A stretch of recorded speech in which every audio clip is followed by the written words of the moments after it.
Chérie, j'aimerais te présenter Alissa. J'ai tendu la main et Alissa m'a souri. Enchantée, Candice. J'ai tellement entendu parler de toi. Le téléphone de mon père a vibré. Excusez-moi, je dois répondre. Alissa a hoché la tête et mon père a quitté la pièce. Alissa s'est penchée vers moi. Si tu ne fais pas ce que je te dis, je ferai de ta vie un enfer. Salut, je suis Candice et j'habite en Irlande. N'oubliez pas de liker et de vous abonner. Quand j'avais 3 ans, ma mère est décédée d'une maladie et depuis je vis seule avec mon père. Moi et mon père étions très proches. Il me traitait toujours comme sa petite princesse. On allait au resto et au cinéma ensemble. Il plaçait même mes poupées et mes peluches pour faire semblant d'être des mannequins. Quand j'ai eu 15 ans, mon père m'a présenté sa copine, Alissa. Et 6 mois après, ils se sont mariés. Elle a dit et fait ce qu'il fallait quand mon père était là. Ethan, je pense que c'est le moment que Candice ait son propre ordinateur. Ou, je pense que Candice et moi devrions sortir entre filles. Elle draguait toujours mon père et il était envoûté par son charme. Mais il ne savait pas à quel point elle était démoniaque quand il n'était pas là. Un week-end, mon père était en voyage d'affaires. J'étais dans ma chambre quand Alissa est entrée et a balancé une tenue de serveuse sur le lit. « Mets ça et viens en bas. Tu vas me servir pour ma fête ce soir, sinon je dirai à ton père que tu étais dehors après ton couvre-feu. » J'ai grogné alors qu'Alissa sortait de ma chambre. Je me suis habillée rapidement et j'ai descendu les escaliers. Je ne voulais pas traîner avec les amis d'Alissa, j'ai alors fait tout mon possible pour qu'elle me renvoie dans ma chambre. D'abord, j'ai fait tomber un plateau d'assiettes de saumon sur un invité, puis j'ai accidentellement arraché la perruque d'un homme qui draguait Alissa. Et enfin, pendant le dîner, j'ai fait couler du vin sur le genou d'Alissa. « Regarde ce que tu as fait, bonne à rien !» Elle s'est levée furieuse. « Sors de là !» J'ai souri, je suis montée m'enfermer dans ma chambre pour le reste de la soirée. Le lendemain, je suis rentrée de l'école et j'ai trouvé toutes les photos de moi, de ma mère et de mon père déchirées sur le lit. Alissa était debout devant la porte de ma chambre avec un sourire démoniaque sur le visage. « Tu n'as plus besoin de ces photos. Ton père est heureux avec moi. » J'ai immédiatement appelé mon père et je lui ai dit ce qu'il venait d'arriver. « Candice, ce ne sont que des photos. Tu aurais dû les sauvegarder sur ton ordinateur. » « Papa, elle a déchiré mes photos. Comment peux-tu la défendre ?» Elle n'était pas contente après que tu lui aies fait honte devant ses amis. Je suis sûre qu'elle ne voulait pas être méchante. « Candice, je dois y aller, j'ai une réunion dans 5 minutes. On se voit demain. » Puis la ligne a coupé. J'ai regardé le téléphone sans y croire. Je ne sais même pas pourquoi je m'embête à appeler mon père. Il n'a jamais été de mon côté. 2 ans après, j'ai été acceptée à l'université de mes rêves. J'étais heureuse car ça voulait dire que je n'avais plus à vivre sous le même toit qu'Alissa. Dès que mon père est rentré ce jour-là, j'ai couru lui donner la lettre. « J'ai été acceptée! J'ai été acceptée !» Mon père a lu la lettre, mais au lieu d'être content, un air déçu envahissait son visage. « Désolée Candice, mais je ne peux pas payer les frais pour cette université. J'ai donné tout l'argent qui était pour ton université à Alissa pour qu'elle commence son affaire. »« Tu as fait quoi? Grand-mère avait laissé cet argent pour moi. Comment as-tu pu? » Écoute, tu peux toujours aller dans une université publique. Alissa m'a donné un dépliant. Au moins, tu peux toujours aller à l'université.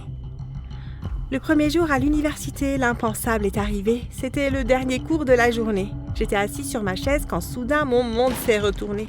Le pied de ma chaise s'est cassé et je me suis retrouvée au sol. J'ai gardé mes yeux fermés en priant que personne ne m'ait vue. Mais je n'avais pas eu cette chance. Et est-ce que ça va? Mes yeux se sont grands ouverts et j'ai regardé un très beau garçon dans les yeux. Alors il m'a aidée à me relever. J'ai senti le regard des autres étudiants. La sonnerie a immédiatement retenti et j'ai couru hors de la classe. « Hé, attends! Salut, je m'appelle Darion. T'es sûre que ça va? » Ma fierté en a pris un coup, mais ça va.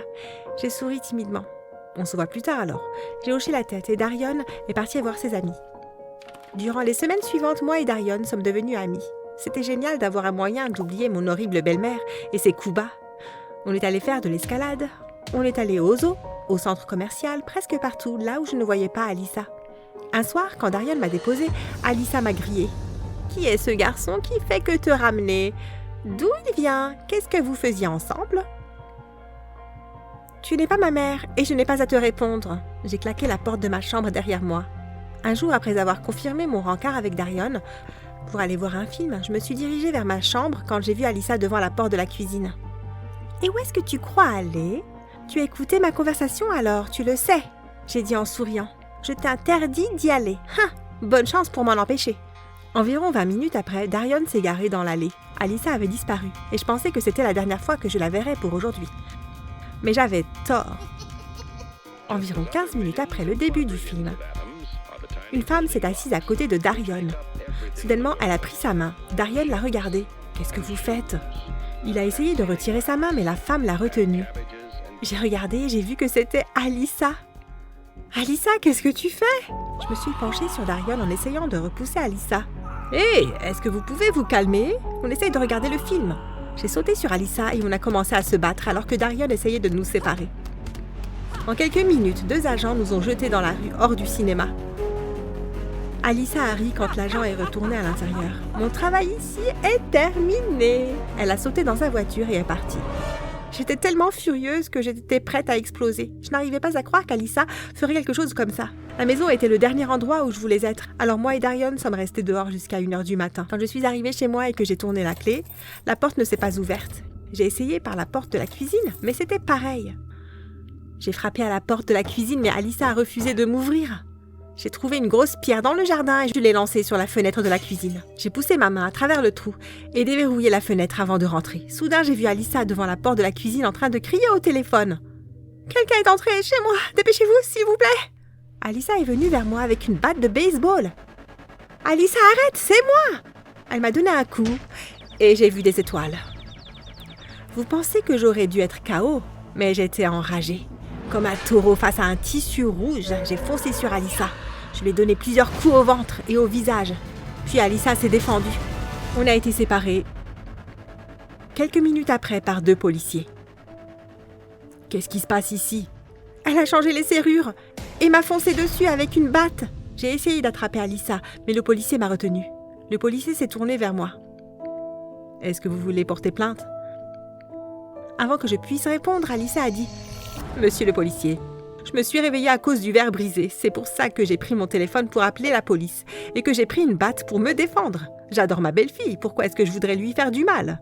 Après que les policiers aient pris nos dépositions et qu'ils sont partis, je suis allée dans ma chambre et me suis couchée. J'étais trop fatiguée pour me battre maintenant avec Alyssa. Le lendemain, quand mon père est rentré, il était furieux. « Alyssa t'a dit que tu ne pouvais pas sortir et en retour, tu as cassé la vitre de la fenêtre ?» « Candice, si tu ne peux pas suivre les règles de cette maison, alors tu vas devoir partir. »« Mais papa, c'est elle qui... » J'en ai assez de tes excuses. Tu dépasses la ligne rouge, mademoiselle. Oh, tu prends toujours sa défense. Le lendemain, à l'université, j'ai vu Darion sur un banc sous les arbres. Je lui ai tout expliqué de ce qui s'était passé. Qu'est-ce que je vais faire ? Trouve-toi un logement. Au moins, tu seras heureuse là-bas. C'est une bonne idée, mais mon père me donne de l'argent que pour l'école. Où est-ce que je vais trouver l'argent pour ça ? Je vais t'aider à trouver un boulot et je t'aiderai à payer quelques factures. Tu n'as pas besoin de faire ça. Je sais, mais je veux le faire pour la femme que j'aime. Mes yeux se sont grands ouverts. Tu... m'aimes ? Darion s'est penché et m'a embrassée. J'étais aux anges. Après quelques secondes, on s'est écarté. Je pense qu'on devrait aller en cours.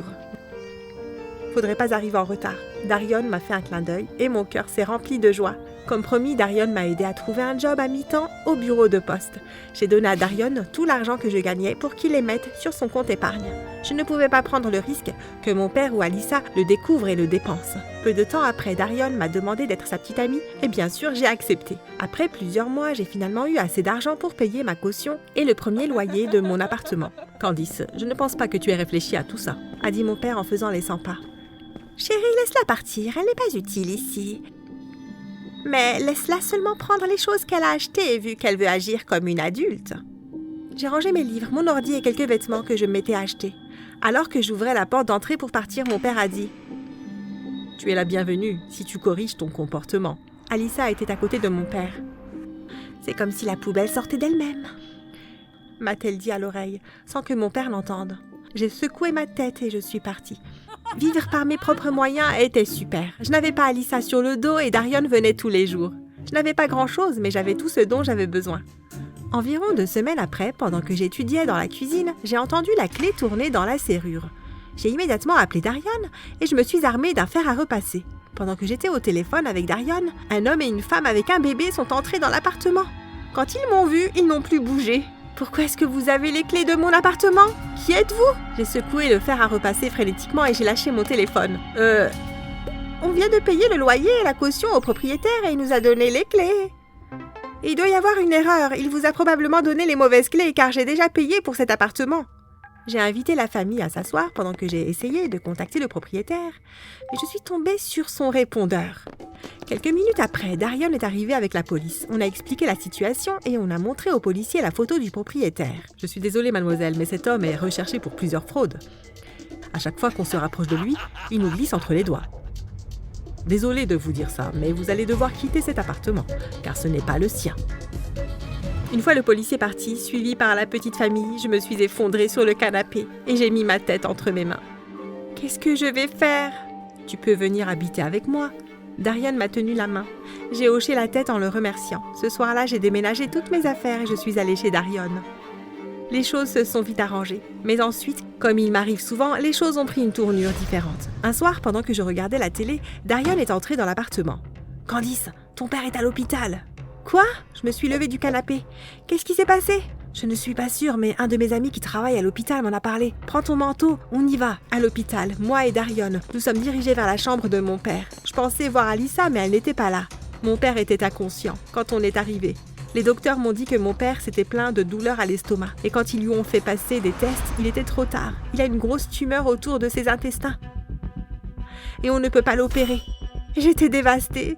Alyssa n'est jamais venue voir mon père à l'hôpital. Mon père n'a plus ouvert ses yeux, mais je savais qu'il m'entendait, car des larmes coulaient sur ses joues quand je lui ai dit que je l'aimais. Mon père est décédé quelques jours après. Des semaines ont passé, et finalement le jour de l'enterrement de mon père est arrivé. Alyssa est soudainement arrivée et a pleuré comme si elle n'avait pas été absente tout au long de son séjour à l'hôpital. Elle se tenait près du trou funéraire pendant qu'ils empilaient de la terre sur le cercueil. « Bébé, s'il te plaît, ne me quitte pas. J'aurais aimé partir avec toi. » J'ai alors dit « Où étais-tu quand il était à l'hôpital ? Car il y a du monde. Tu fais semblant de te soucier de mon père. » J'aimais ton père et j'ai fait tout ce que j'ai pu pour le rendre heureux. Tu as fait tout pour que tu sois heureuse. Au moins, il n'a plus à s'occuper d'une folle comme toi. Alyssa m'a giflé et je lui ai tiré les cheveux avant de mettre son visage dans la terre. Alyssa et moi avons commencé à nous disputer alors que Darion et d'autres membres de la famille nous ont séparés. « Je te déteste, Alyssa !» j'ai crié alors que Darion me mettait à l'écart. Quelques jours plus tard, à la lecture du testament de mon père, Alyssa a hérité de tout. Je savais que je n'aurais pas dû être surprise, mais ça faisait quand même mal. Je suis sortie pendant la lecture et Darion m'a rejoint sur le parking. Je vais me battre contre cette sorcière pour l'héritage. Chérie, laisse tomber, ce n'est pas grand-chose. Ne conteste pas le testament. Alyssa a embauché le meilleur avocat de la ville. Elle gagnera. Elle t'a assez fait de mal. Et je n'aime pas te voir comme ça. Ouais, tu as peut-être raison. Au cours des jours suivants, Darion m'a payé l'hôtel et m'a choyé, pendant que je réfléchissais. Même si moi et mon père ne nous entendions pas, il me manquait quand même. J'ai décidé de quitter l'hôtel plus tôt que prévu et je me suis arrêtée dans un café avant de retourner à l'appartement. Alors que j'étais assise, là à lire un journal, mon cœur s'est arrêté lorsque j'ai entendu la voix de Darion, suivie de celle d'Alyssa. Combien de temps allons-nous encore jouer cette comédie ? C'était Alyssa ? J'ai levé un peu le journal pour m'assurer qu'ils ne me reconnaissent pas. Plus pour longtemps, chérie.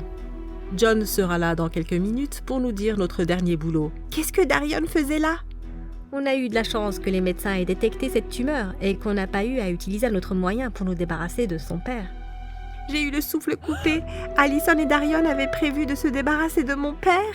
Quelques secondes après, j'ai entendu une autre voix à la table. « Hé les amis, désolé du retard. » J'ai jeté un coup d'œil sur le côté du journal et je suis restée sans voix. C'était le propriétaire de mon premier appartement. Darion et Alyssa ont caché ça pendant tout ce temps. J'étais furieuse. On a encore un boulot à faire demain et après on disparaîtra. Je suis restée là à écouter Alyssa, Darion et le propriétaire discuter de la façon dont ils allaient cambrioler une bijouterie et de l'entrepôt où ils allaient se retrouver après pour se débarrasser des bijoux. J'ai poussé un soupir de soulagement quand environ 1 heure plus tard, les trois se sont levés et sont sortis du café. Je suis partie environ 15 minutes plus tard avant de retourner à l'hôtel.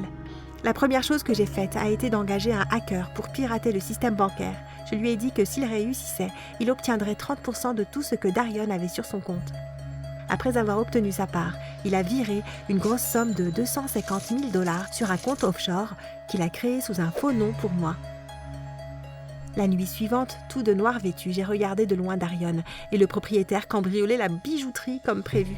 Alors qu'ils se dirigeaient vers l'entrepôt, j'ai contacté la police et leur ai donné un tuyau anonyme indiquant que non seulement je savais qui étaient les voleurs de bijoux, mais qu'ils organisaient une vente aux enchères ce soir pour s'en débarrasser. Je me suis garée à environ un pâté de maison de l'entrepôt et j'ai parcouru le reste du chemin à pied. Depuis le toit, à environ 2 entrepôts plus loin, je me suis allongée et j'ai regardé à travers mes jumelles la police faire une descente dans l'entrepôt et traîner John, Darion, Alyssa et quelques autres personnes de l'entrepôt dans des véhicules de police.